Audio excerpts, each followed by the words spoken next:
The alien general towered nearly 3 meters tall, his exoskeletal armor gleaming with the blood of conquered species. 6 limbs folded behind his back like razors waiting to strike. His voice echoed across the battered remnants of Earth's last military bastion, deep and thunderous. Humans will kneel before the Zurek Dominion. There will be no more defiance. Submit now or face extinction. The ash-covered ground crackled under his clawed feet. 1,000 Zurek soldiers stood behind him in perfect formation, insectoid precision honed through centuries of conquest. Across from him, a single human figure stood among the ruins. Her armor was cracked, blackened by plasma fire. One arm hung limp at her side, blood dripping from a broken gauntlet. And yet her stance was unbowed, eyes burning with fury not even gods could douse. Colonel Adrian Voss, commander of the battered remnants of Earth's 7th Drop Battalion, took a slow step forward through the rubble. The human forces were in tatters. Their orbital fleet had been decimated within the first hour of the attack. Their command centers had gone dark.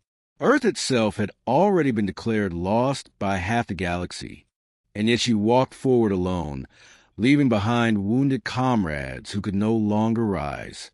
She stared up at the Zurek General without blinking. Then she spoke, her voice a cracked whisper that carried louder than his scream. "Kneel first." Silence. Even the wind stopped. For a heartbeat, the galaxy held its breath. The Zurek General blinked with confusion, then rage. "What did you say, human filth?" Adrian raised her head slowly. "You heard me. Kneel first. Then we'll talk surrender." The general snarled. "You mock the might of the Zurek?" He raised one of his hands and signaled. 10 Zurek enforcers marched forward, claws ready, weapons drawn, to drag the insolent human to her knees. But Adrian moved first. With her remaining arm, she pulled a cylindrical object from her belt. It wasn't a weapon the Zurek recognized. That was their mistake.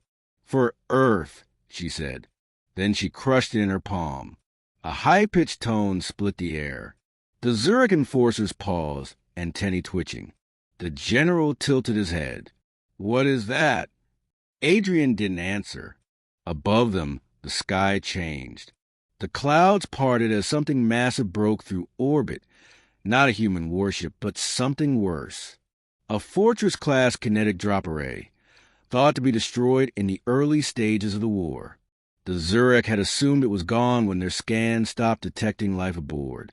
What they didn't realize was that it had been cloaked and dormant until Adrian's beacon reactivated it. "You thought we were broken," she said, eyes fixed on the general. "You mistook silence for surrender. That was your last mistake."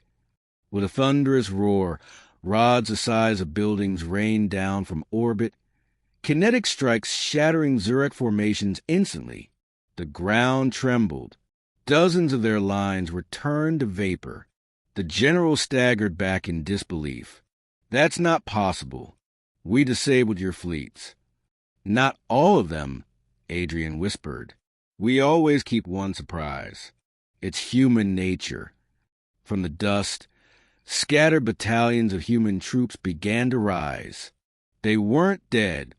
They'd gone underground, literally. The broken bunkers beneath the city had been hiding hundreds of soldiers, shielded from scans, waiting for this moment.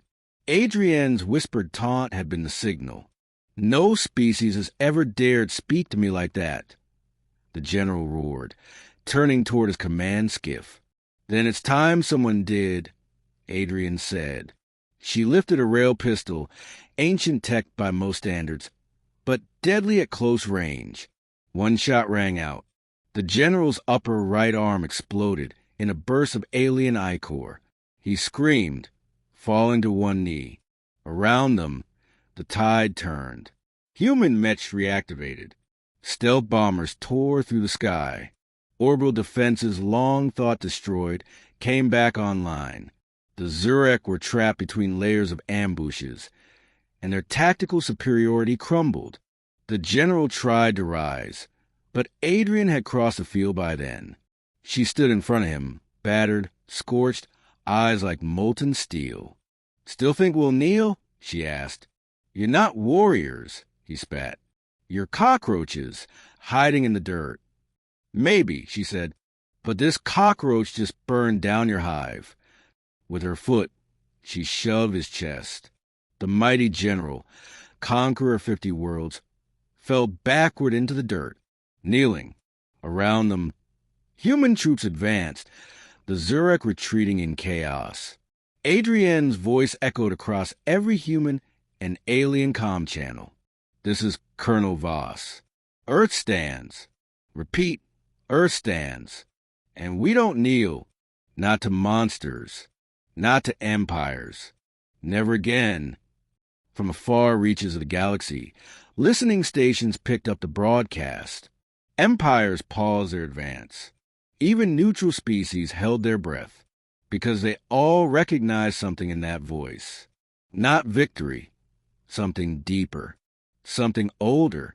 The unshakable defiance of a species that crawled from the mud, bled through centuries, and dared to dream beyond its stars.